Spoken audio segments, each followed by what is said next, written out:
Welcome to the Plant-Centered and Thriving Podcast. I'm your host, Ashley Kitchens. Welcome to the Plant-Centered and Thriving Podcast. My name is Ashley, and today I want to welcome you to part 2 of our Best of 2022 series.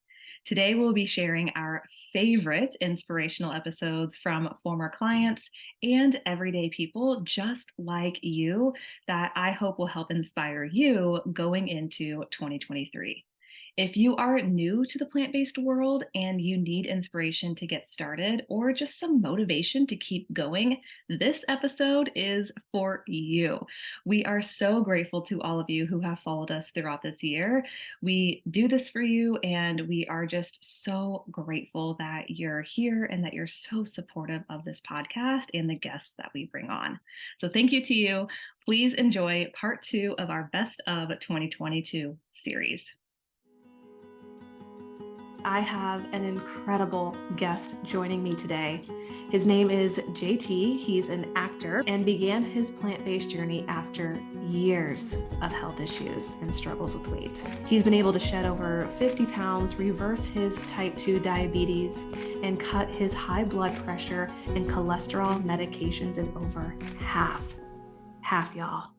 You have helped me with one gigantic thing, which is your suggestion of really taking your time with it.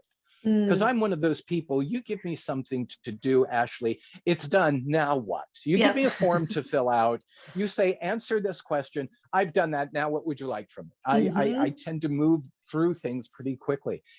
But with this journey with you, I've found myself going back to the whys and scratching things out and writing new things in and adding 14 things that I didn't think about before, and those kinds of things.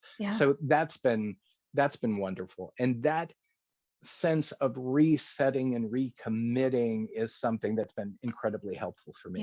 Yeah. Oh, I'm so glad to hear that. And it's such a nice way to almost ground yourself as to, again, like why you're doing what you're doing. And you, the listener, if you're listening and you haven't maybe gone through that process of, as you're transitioning to plant-based, if you already are plant-based, just taking that time to figure out why this is important to you, why it adds value to your life. Again, just going deep, not just for health reasons, which is what clearly both JT and I can both say, but really digging deep as to why does health even matter to you? And then going beyond that. So it's a really important exercise.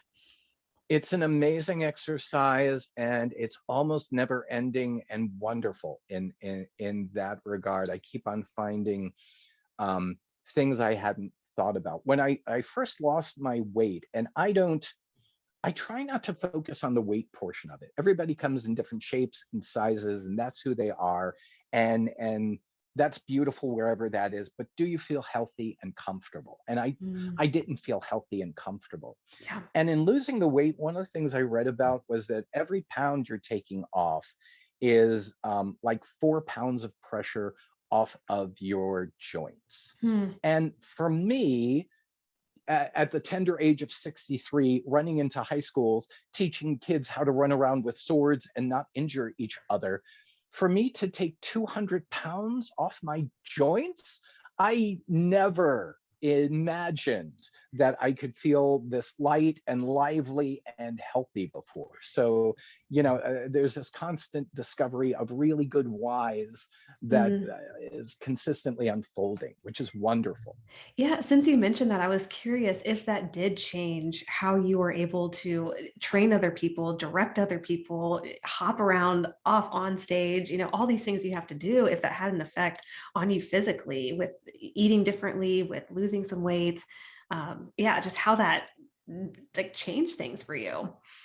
It has changed things for me. So I'm 63 years old now. I started doing stage combat and all those crazy things when I was in my 20s, and would just throw myself into a fight. And as I've aged, of course, my body is a little older, and of course, things are the journey is a little bit different now.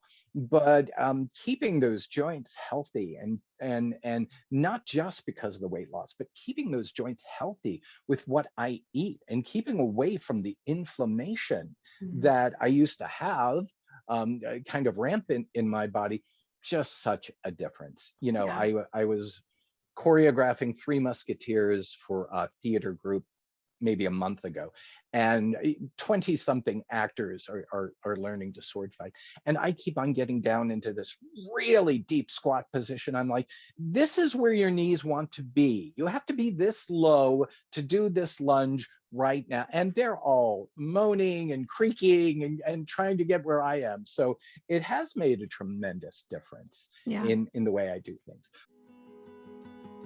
Today, I have a incredibly special guest with me. Her name is Kim. She is a former client of mine, and we talked today about her journey to intuitive eating. And y'all, this is such a beautiful story. Kim is incredibly transparent. She's vulnerable. She doesn't sugarcoat anything for you, which I really do appreciate. I talk to a lot of people now about intuitive eating and health at every size. And people are so hesitant and so that sounds kind of fishy. Like, I don't know if that's a real thing. And I've had people be like, if I tried that, I would be at McDonald's one day, have a Frappuccino the next day, be eating wings the third day. And I was like, but that's no, like, in the beginning, intuitive eating does look like that. When you give yourself unconditional permission to eat food, whatever pops into your head. You're like, I'm hungry.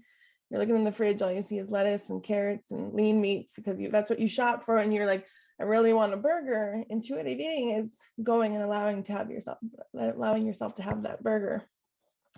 And so in the beginning, it can feel a little bit out of control, in the sense, especially if you've been wrapped around diet culture your whole life. Yeah. But it feels wrong. It feels bad. You've been taught these moral words for adding morality to food. And so now the pile of high calorie food in front of you makes you feel guilty and shame. But if you continue intuitive eating, I think the biggest key is the listening to your body. Because I was the same in the beginning. I allowed myself, like, I was eating foods that I hadn't eaten in years because I told myself they were bad and wrong. But if you listen to your body doesn't actually want those foods in excess. You feel gross, at least I did. But slowly I started to realize that my body wasn't loving it. And so with true intuitive eating, you use your intuition, you use the way your body feels to lead your choices. And so some days it looks like you have the leftover cinnamon bun for breakfast, but then by the time lunch comes, you're craving vegetables. And you open your fridge and you're like, you know what, I could go for a giant salad. And then maybe for dinner it's the burger again. But instead of trying to allow your calories into these certain categories of fat, carbohydrates, and protein, your body kind of does it for you naturally.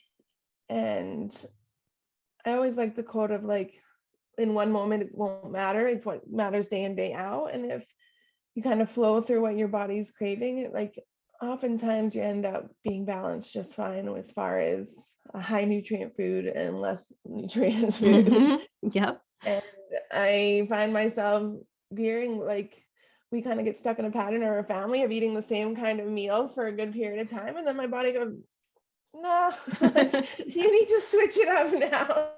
Like, I'm tired of this. I need something different. Yep. Yeah, it's true. And like you said, too, it helps when you strip the morality away from food. So when you're not labeling food as good or bad or putting them into categories like one is better than the other, then all these foods are like on a level playing field as well. And so it's like, oh, well, I'm actually not like really desiring maybe the donut or this quote that what diet culture quotes as like a bad food, because I could eat it if I want to, but because I'm not restricting it, I'm like, well, I'm not like intensely craving it when I was on a diet or when I was restricting it. And allowing yourself to have it when you want it, it's like, all right, it's just not that big of a deal anymore. Yeah, those cravings definitely go way down when it's no longer an off limits food. She's in the book in Intuitive Eating, she talks about like diet culture police and people like talking about your food choices and stuff. And I've kind of, not about food choices, but I feel like I've become the like intuitive eating police. And since someone says like bad or good with food, I'm like, no. I catch my friends all the time. I'm like, unless you stole it from the store, it's not bad. You're not allowed to feel guilt. Yep. Like there's no, like, food can't make choices. It's not good or bad. It's not good or bad. It's true. Yeah. Well, how has that been for you too, Kim? And this is kind of more off the cuff of like being more of an intuitive eater now. And maybe because we still live in a very diet culture heavy society, it might be kind of strange to be like, well, Kim, but you had a Cinnabon for breakfast and now you're eating a burger or now you're eating a salad. Like that doesn't really make sense to me. Like, have you come across like any maybe comments or struggles that have been maybe challenging for you from other people? I haven't had anybody comment on my food choices, which is nice. It's really Mm-hmm. nice to not have, if they're thinking them, they're not sharing them. But what I kind of do feel, my cousin kind of like helped me identify this, that there is a little bit of like I think everybody, especially in today's world, has some internalized fat phobia. Mm. And like I said, the world and doctors even think that being plus size, being like overweight, which isn't the term, what weight are we over? Um, like being in a large body is unhealthy. So then I'm out here preaching like, you don't need to feel this way. You can eat what you want, like listen to your body. And I think everyone's so used to a before and after. And so they're like, oh, how long have you been doing this? And it's like, well, you haven't really changed. And I was like, I wish I could show you the change Yeah. because it is all internal and stuff. And so my cousin is the one that she's like, that's a little bit about like your body size. People want to hear a before and after. They're looking for a success story Yep. and what the world has portrayed as a success story. And if you say intuitive eating and you're still in a plus size body, people are afraid of being in a plus size body Yeah. because it's not an easy thing to do, especially in today's world when the message is that fit in small or where it's at. Mm-hmm. Um, but I still then that's when I grab body respect or health at every size and I start quoting the science on like, science actually shows that if you have a little extra weight on your body in your later years in life, you're healthier. Science shows that if you do these 4 lifestyle factors, even if you're 50 pounds heavier than your sister and she's only doing one of those lifestyle factors, you're less likely to have a disease than she is. That's when the science comes in, when people are like a little sounds really skeptical about intuitive eating. And I'm like, but, and then I try to focus on the freeing side of it, that Mm. I overthought every single food choice that went into my mouth before. Yeah. I had guilt and shame, and eating was painful. Mm. And intuitive eating fixed that for me. Yeah. Mm. It's so beautiful. And like you said, people, they want to see the before and after. They want to see the number or the they want to actually see the change. But like you said, the change you've experienced, you can't see it. It's internal. I mean, like you said, your mindset has shifted. Your thoughts around food have shifted. Your thoughts about yourself have shifted. It's so nice to not think those thoughts anymore. Like Yeah. people who are stuck in diet culture, as far as that, like for me and the people that I've seen in my life, man, does it suck the fun out of life. Yeah. You don't get to enjoy it fully. You're constantly thinking of your body. You're constantly thinking of your food choices. You're constantly thinking of what you should be doing better. And you're missing out on engaging with people at that party, engaging in activities, enjoying the concert fully, like enjoying the vacation fully. Yeah. Somehow this just unlocked this freedom that you hadn't experienced in a really long time because you were just stuck in this cycle, like so many people are, of, like you said, not enjoying these things that truly, truly matter Yeah. and that are really meaningful in life. Caitlin lives in Texas, and she went plant-based after multiple family members were diagnosed with various cancers. Her brother was diagnosed with cancer in October of 2018 and passed away before Christmas. 2 months later, her uncle was diagnosed with cancer, and this made Caitlin want answers. She learned that food really is her strongest medicine, and that it's so vastly overlooked. Some of the listeners I know eat eggs, and some listeners wouldn't fathom ever eating an egg again. And I think that I really like what you said of like, you're really trying to do the best that you can for yourself and where you're living, and to, like you said, not just for your health, but also for your brain, and you're making conscious choices as well. Right. Yeah. And that was one of the biggest things once I like went plant-based and like learned more. I was like, I know it's not feasible for me to go 100% vegan as much as I would like to, and maybe one day I'll get there. I can do a whole heck of a lot right now where I'm at, and that any step towards that is better than being like, well, I can't do any of it, so I'm just going to eat meat and cheese all the time, you know? Why do it and at all? I think that's like the mentality that a lot of people have with like health and fitness too. Like, well, I can only go to the gym maybe once a week, so that doesn't seem like enough. I'm not going to go at all. And I'm like, wait. So you could go 52 times a year, or you could go 0. Well, 52 sounds better than 0. Yeah. Do you know what I mean? Yep. So I'm like, I try to just be like, just eat more vegetables, not like 100%, just like add more to your plate, because naturally when your plate has more vegetables, you eat less of other stuff.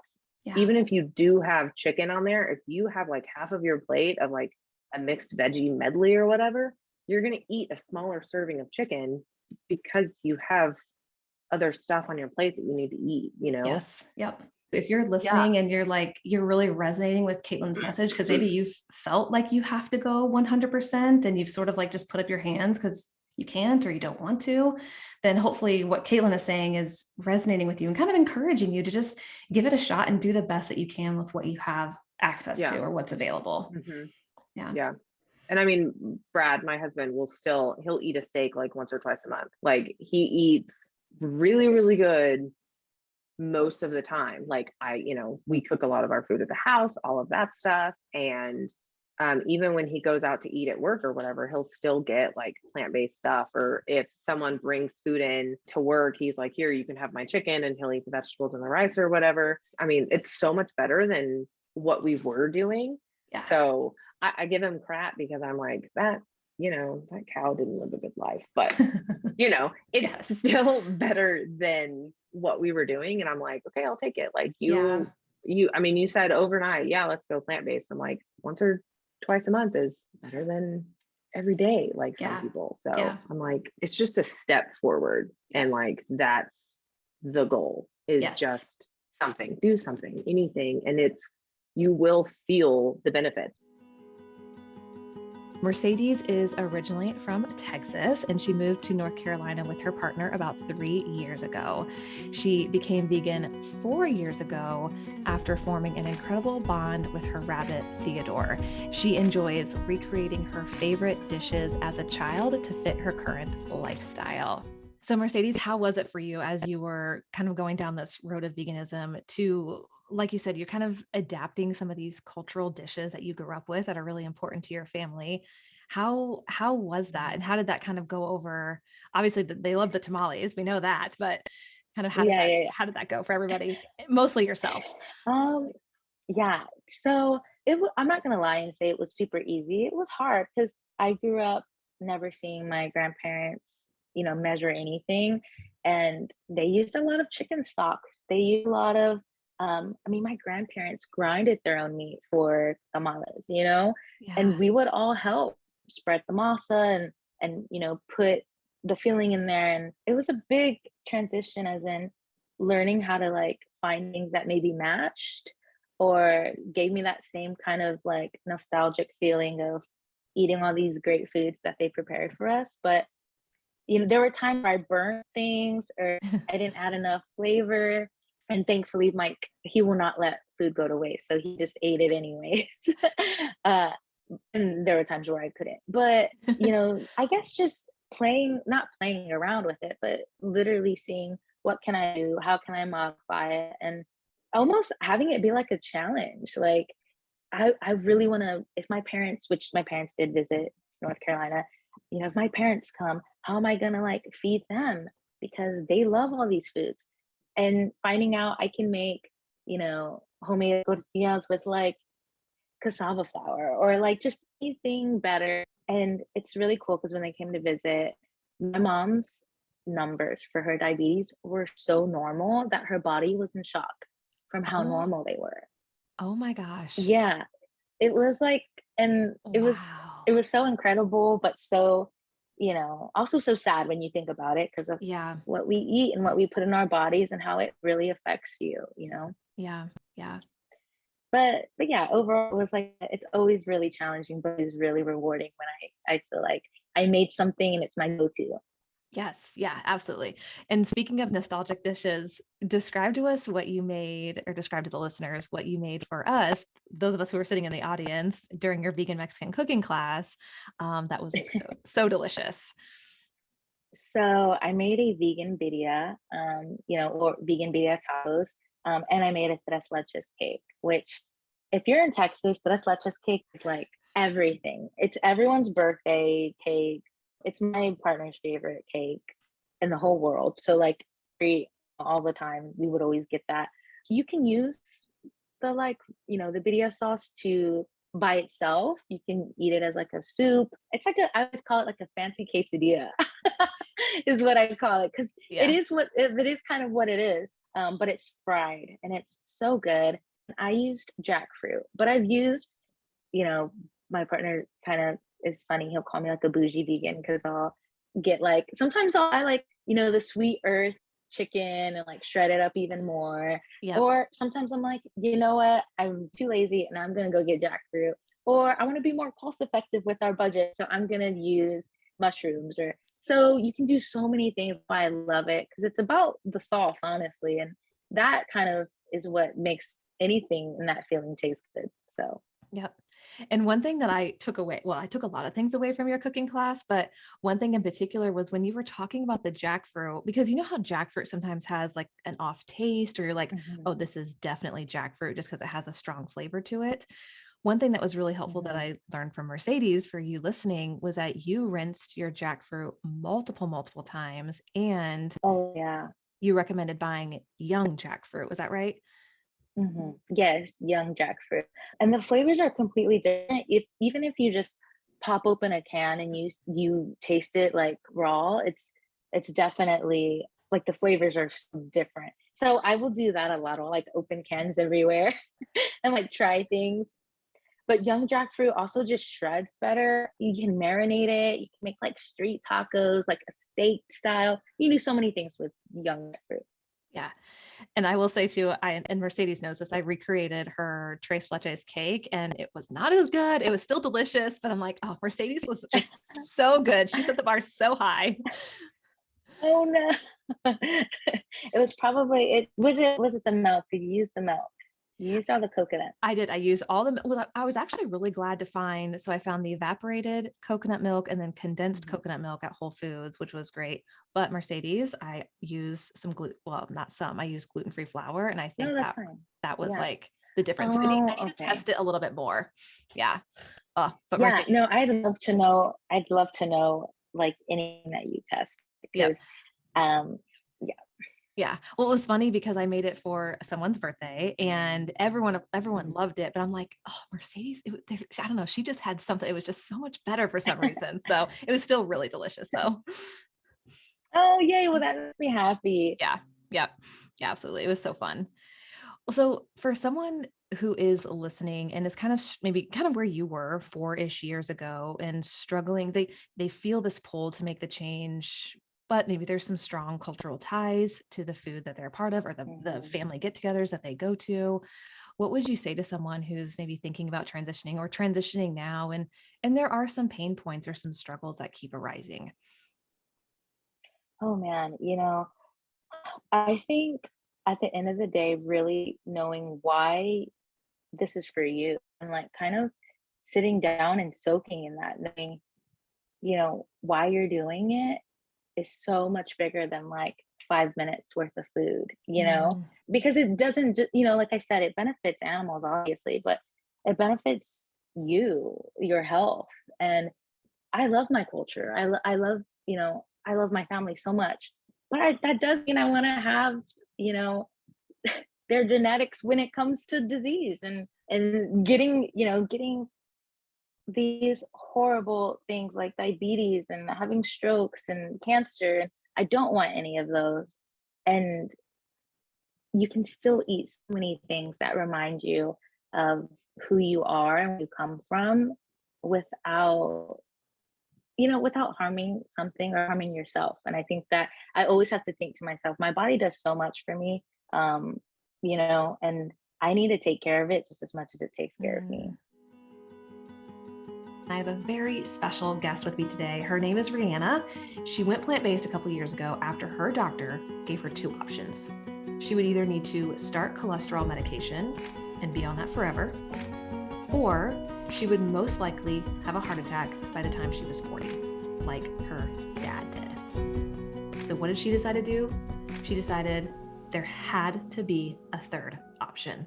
So basically your doctor's telling you that, hey, you have two options here. You can go on cholesterol medication, or, which is so horrible to say, Yeah, I know, have a heart attack at 40, like your dad, Yep. which again, I'm like, oh, okay, good. yeah. But you were basically like, there has got to be another way. And I think for a lot of the listeners here, it's empowering to hear you say, even at age 20, like, I'm going to look for a different healthcare provider because there has got to be another path for me. So Yeah. you found the new healthcare provider. They decide they tell you that maybe eating some more plant-based fats will be good for you. And so you're like, so then how did this propel you into like kind of full on the plant-based eating world? Yeah. So pretty much for 6 months after that doctor told me to start incorporating more plant-based fats, I went vegan, fully vegan for 6 months. And then I started to incorporate honey and sometimes just like eating some plant or animal-based foods after that. And so when I went to the doctor again for that checkup, so my cholesterol went from 33, the good cholesterol, to 58.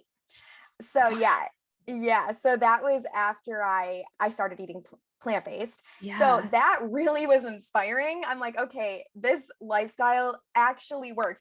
Then of course, like, I feel like every time after we hear good news, we're like, oh, I'm good. I don't have to do that anymore. Yes. So then when I started to incorporate more animal-based foods, I just didn't feel good. Like I noticed a difference, just not feeling overall healthy. And so that's when I was like, I'm going to cut this out. Okay, I'm going to cut this out. And then it was funny when I started to like, if I went to a party and people were serving meat and I would be like, okay, I'll just eat it. It like made me want to throw up.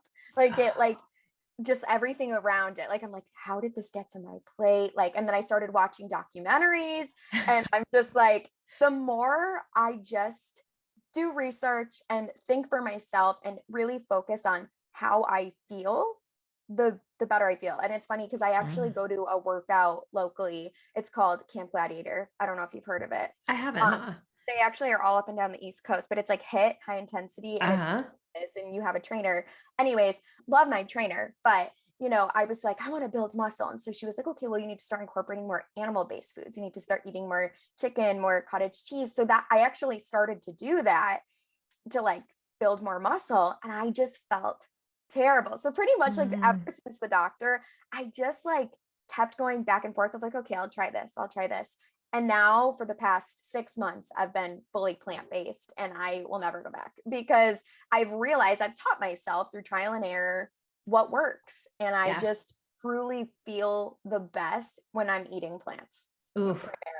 Yes. And I mean, seriously, just to reiterate what you just said, like that is the most important part of this journey is like understanding what it is that you're eating and how you're feeling, because that is so empowering to, first of all, make that connection and then to be able to continue down that journey of like, I know what makes me feel good. I know what doesn't make me feel good.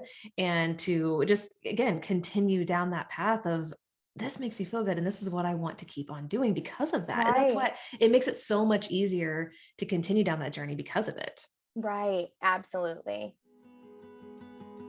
Kate and I met at the retreat. She was one of our guests. She has a very unique story. So Kate is a clinical psychologist in New York City, and she was diagnosed with juvenile rheumatoid arthritis when she was 15 years old. After years of being on and off medications like NSAIDs, Kate pursued a path of managing her arthritis symptoms with nutrition at the age of 30. She's been primarily plant-based for almost 9 years, and she has not been on medications for her arthritis since making this change. For me, waking up in pain was normal. It was Wow. like, I felt like I was like, oh, I just like made fun of myself. Like I coped with humor, right? I'm like, I'm just like, oh, I'm like an old lady. I just wake up. I'm like achy. I gotta like take time. I can't just like pop out of bed. Yeah. And so that was kind of just how I lived. And I didn't know to like look for anything different. I didn't think to look for anything different. And so like the doctors at this point are basically just prescribing medications. And I mean, that was what you had access to. So that's sort of what you went with. Yep. Yeah. And I just didn't even like think anything. My sister, meanwhile, for animal rights reasons, was vegan at one point, but never ever like talked to me about like the health component of a plant-based. And so I just didn't even think about, had no idea.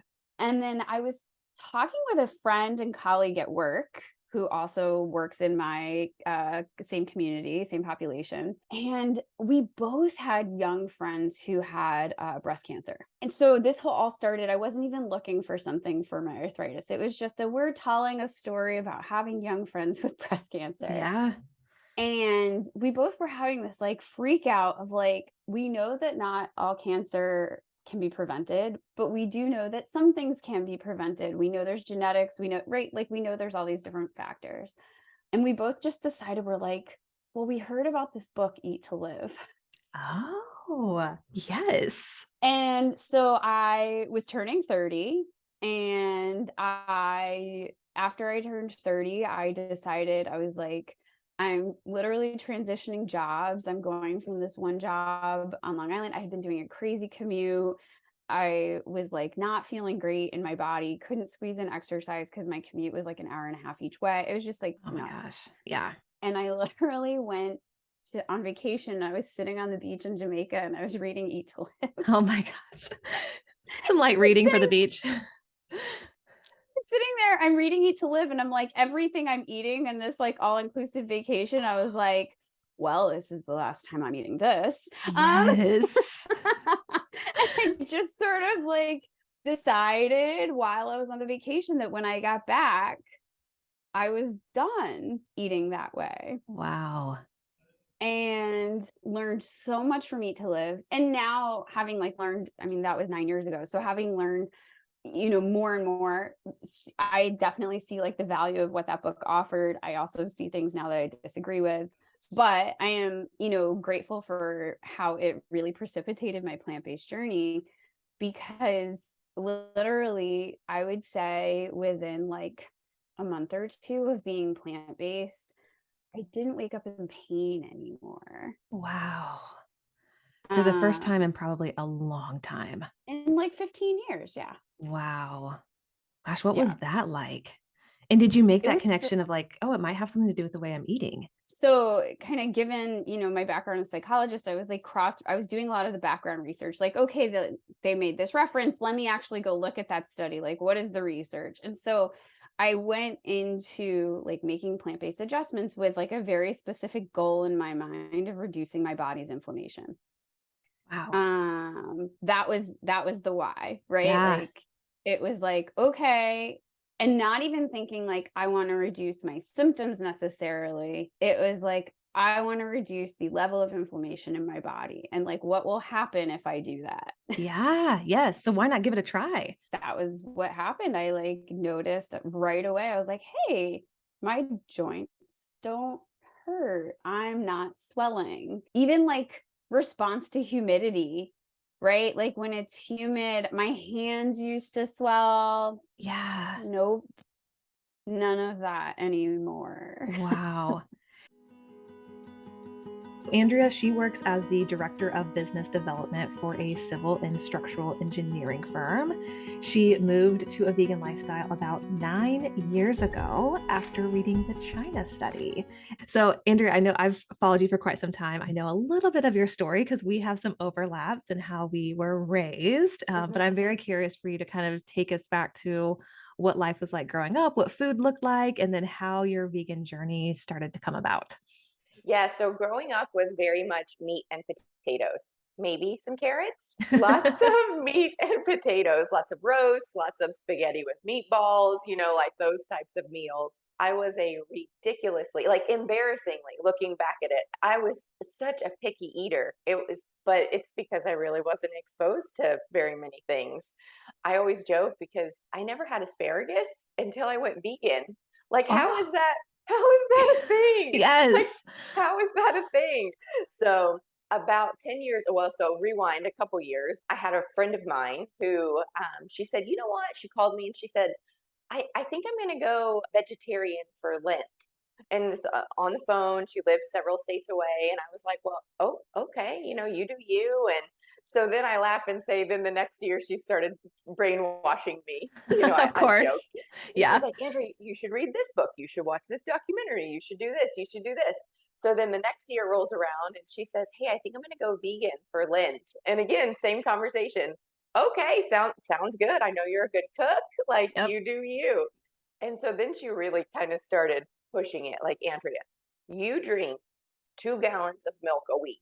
That's like, when I look back at Were you really, Andrea? Yes, I would have a giant glass of milk every night before I went to bed with some cookies, maybe. Yep. I mean, it wasn't like a little 4-ounce cup. It was a giant glass of milk every night. And so I thought, okay, well, maybe there's something to all of this. And she said, I really recommend that you read a book called The China Study. And so I buy it. I'm like, oh, this is research. Like, just give me a good murder mystery. Yep. Oh, yes. I couldn't put it down. I mean, it was like I was flipping the pages as quickly as I could because I was like, oh my gosh, family history here, family history here. And it's just like, well, is all of this in the family history because it's genetics, or is it because it's the food that we eat? I mean, and I know that that's kind of the argument that's out there. What is it? But so I said, you know what? I finished this book and I said, I'm going to see if I can give up milk, just milk, for 30 days. And so like I kind of finished everything out of my refrigerator, and once that gallon of milk was gone, the 30 days started. And I mean, I would walk past and I would be like, oh, I really want a glass of milk. Or at the grocery store, it would be like, oh, there's It's calling to you. gallons of milk. So during that month, I didn't have any milk. I'm sure there was probably stuff, as we now know as vegans, there's milk in everything, Yep. But no milk from the gallon jug at night or any time during those 30 days. And then I know my personality. And so I don't know why I challenged myself, because if I say I'm going to do it, I'm going to do it. Yep. And so 30 days came and went. And then I thought, wow, I'm still alive. Imagine that. Yes. And so then I thought, man, everything that my friend had been telling me, I love the animals, I love the earth, I love, all of these things. And so it's like, okay, well, I think we're just gonna go vegan. And so that is my story. So 30 days milk free, and then I've been vegan ever since. So today I have with me Allison Clark. After her own diagnosis with Hashimoto's hypothyroidism, she decided to take matters into her own hands. In January 2021, she transitioned to plant-based and started incorporating other lifestyle changes into her life. She immediately started seeing a decrease in the severity of her symptoms. And this past spring in 2022, a year and a half later, she learned, get this, she learned that her Hashimoto's had gone into remission. And I'm sure this is true for many people. Another hard thing was telling people that I was plant-based. Yes. And their reaction to that. And, I do have very supportive people, which I'm lucky. They're not plant-based, but I have a lot of health conscious friends and they respect it. And if we go somewhere, they always make sure there's an option for me, or they'll make something that's an option, or I'll bring something. So they've been really supportive. But it definitely was like a raised eyebrow. Like, what do you mean you're gonna go plant-based? Like, that's not what our family does. We're not. And my dad always jokes, well, you could just go. And it's out of the goodness of his heart. He's not serious because he helps make stuff all the time. But, you could just go out in the backyard and eat the grass. Yeah. Yeah. I'm like, oh my God. And just other families saying like, well, you have to live a little. And And that's that drives me bonkers, because this is me living. This is me living my best life. I'm healthy. My gut is healed. I lost weight. I'm happier. I'm less fatigued. I just feel good. This is my living. My living is not eating cookies and chips on the weekend, or a whole spare rib. Like, that's not living to me anymore. So that piece of people, and I still think people don't fully understand, and they kind of come at you. Yeah. So that's a difficult thing. But I think if you know inside that this is the right decision for you and it's working for you to be plant-based, then it doesn't matter what other people think, because this is you. And if you find that your decision isn't working for you, it's okay to switch, to figure things out differently, but don't change just because other people are giving you a hard time for it. Amen to that. Yeah. Yes, I could not agree more. Yeah. Well, and like you said earlier, like you thought you felt pretty good in college, but then looking back, you're like, oh wow, I feel way better now. Yep. Exactly. I'm curious, because you have other family members who have hypothyroidism, if there has been much conversation around kind of your own personal journey, or if that is maybe just swept under the rug and not talked about. So I do talk to my one cousin about it, because I know she struggles as well. And so we do have those conversations, but it just has been harder, I think, for her to go plant-based. I'm just, I don't know if she's necessarily open to it, or it is hard. She has a whole family, then the whole family would have to go plant-based, because she, there's only one person cooking. My other family member, we didn't talk about it, because eating, like a ton of meat and dairy that's not going to change for her, and it's just not even, it's not even in the question. So part of it is people have to be open too. Yes. Because as well as I know, there are some people who are just flat out, they don't want to acknowledge the facts. They don't want to see it, or even just be open to a different way of thinking and eating. Yeah. Mm-hmm. Yeah, that's a really good point. And that's kind of where you're at right now, is you're helping people find a solution for people who actually are looking for one, or like you said, are open-minded to trying something different, or trying something that they haven't tried before. Erin has been plant-based for a month, y'all. She is an ordained clergy person in the United Methodist Church and CEO of Real Nation. Erin holds a bachelor's in political science and a Master of Divinity degree from Duke University, which is just down the road from where I live. She is a wife to Henry and a mother to Ella, who is 4, and Nadia, who is 1, all of whom are fueled by 100% plants. Some weird things started happening. So around 2017, my mother-in-law watched a documentary about what's called the Banting diet. It's very similar to keto. It was developed by a physician out of South Africa, and it was basically high-fat, low-carb. It was based mostly on anecdotal and observational evidence of him training athletes to go keto. I watched one documentary, was with them in London, and they were just in that first week of this keto switch for their family. Mm-hmm. And I was like, dude, I can eat bacon every day. Okay. Like, sign me up. Yep. I was like, wait, I can eat like full fat milk, and I can eat my berries with cream. Like, these were actually things that I started to do for an entire year. Some great things happened. I lost some weight. I wasn't as hungry. I got rid of all those nasty carbs. Who wants carbs? And ate mostly actually a really vegetable heavy diet. But I also, in addition to a meat and vegetable heavy diet, ate 3 pieces of bacon a day, whole milk, all these things. So for an entire year. So we go because I'm ordained clergy in the United Methodist Church. And at the time, I had to get regular health screenings once a year, because pastors go on the health insurance for the church, right? So in order for us, the church has a vested interest in us living long and healthy lives, inexpensively healthy lives, of right? course. They want to know my cholesterol. So I go and I get it checked. Well, I say, well, Henry, you might as well get yours checked too. The physician is utterly alarmed. He calls us both in. I happen to be with Henry that day, and says, look, we don't even have numbers for your age range, because we don't even see cholesterol this high. But if you're a 40-year-old man, because at the time my husband was maybe 29, 28, wow, you would have about a 50% chance of a cardiac event. So my heart stops. And he says, so your first step if you don't want to go on a statin for the rest of your life, is to go to a nutritionist. So we're at Duke University, right? They were seeing Duke professor or Duke doctors. We go and she says, bring me a list of the things you're eating. So I bring my little spreadsheet of all of my bacon and my roasted chicken with skin, XYZ. She takes a yellow marker and she highlights and says, these are the things that are killing you. Wow. So I go back and I'm like, okay, carbs are our new BFF.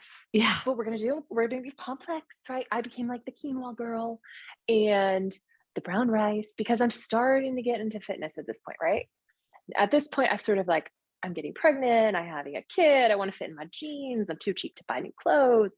And I'm like, okay, I'm just the girl who's like, no more extremes, like never toss out a food group. Stop following the Instagrammers who tell you you can't eat something. So I become that girl, right? Yep. Like include all the things girl. And my husband loses 50 pounds. My husband starts working out 5 days a week, 45 minutes a day, best shape of his life. We go home to Florida. Now, granted, he starts eating a little bit more red meat, just a little, once a week, gets his cholesterol check, and still alarmingly high. Oh, wow. So the doctor says something about you, it's genetic, right? Which makes sense. Yeah. Mm-hmm. Because our very meat-loving South African grandfather has had a quintuple bypass, which we are told is simply was sort of a voluntary bypass. I'm like, I don't know. That they cost anywhere from $30,000 to $100,000 per bypass. I'm not sure how voluntary. So there's like, I think sometimes even the way that we narrate health stories within our own families. Yep. Because what I'm learning is like, we're told they're genetic, but we've also inherited the dietary pattern. And so things that just seemed inevitable aren't always inevitable. Meanwhile, my mother is gaining 120 pounds over the course of 15 years. Mm-hmm. And I'm like watching this slow motion nutritional train wreck.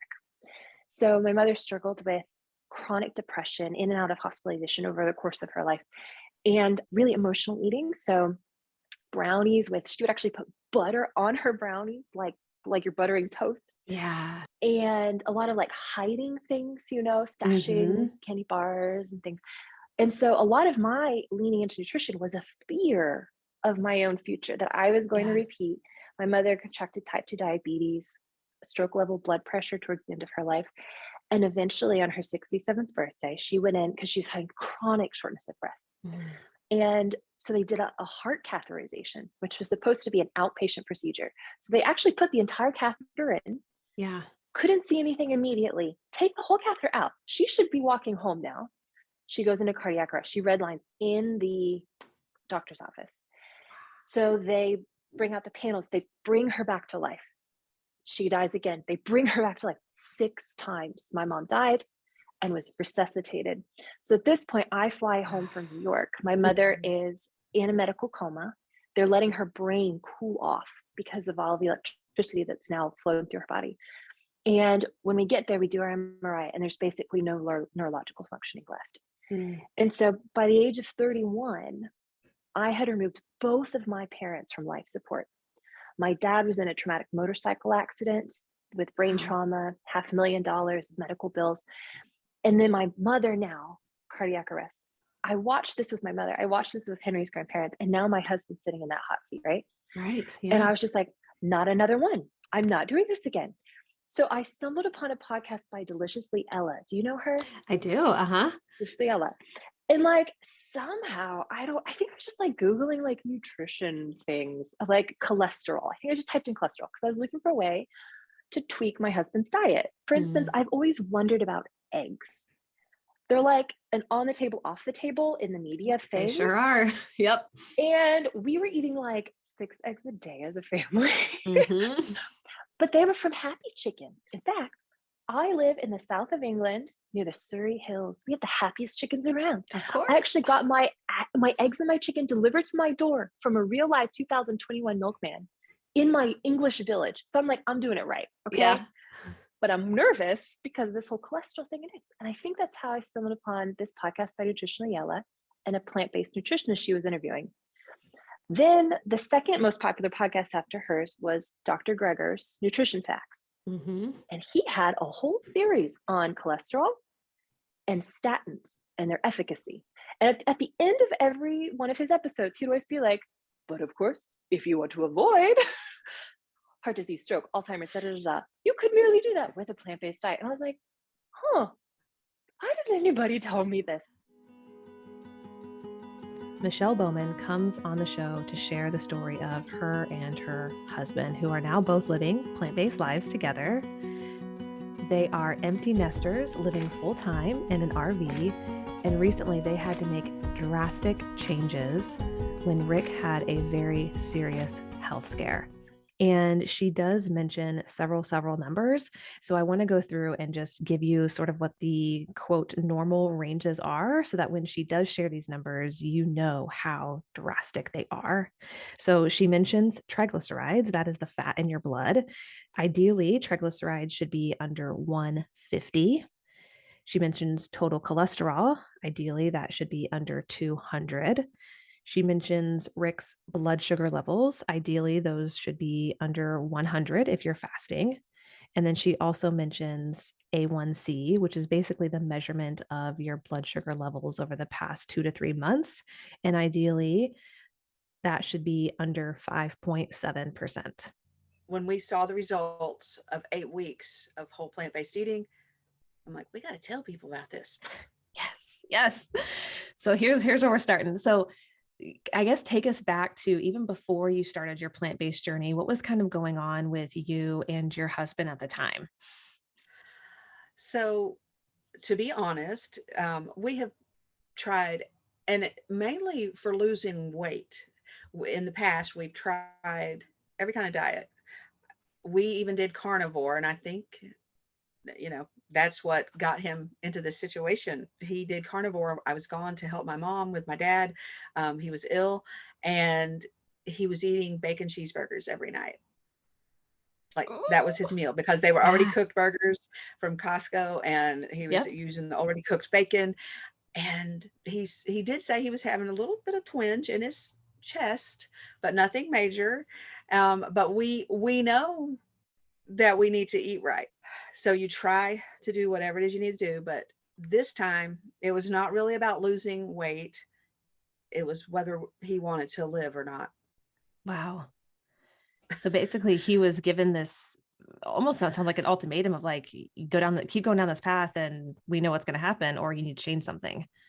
Yeah. He went to the doctor for his yearly blood work on May 25th. And the nurse called him the next day with the results, or 2 days later, she called with the results, and she said, the doctor wants you to go pick up this prescription for statins. She says, you're a miracle that you're still alive and haven't had a heart attack or stroke. And that's when she told us, and I have it in front of me, his triglycerides were 1,093 and his cholesterol was 342. So I was like, okay, I'm going to go get those, statins. And we're not big on pills. We don't do that. And it's like, but I'm going to get that because I don't want my husband to die, Right. And so I went and got the prescription, and he started taking it.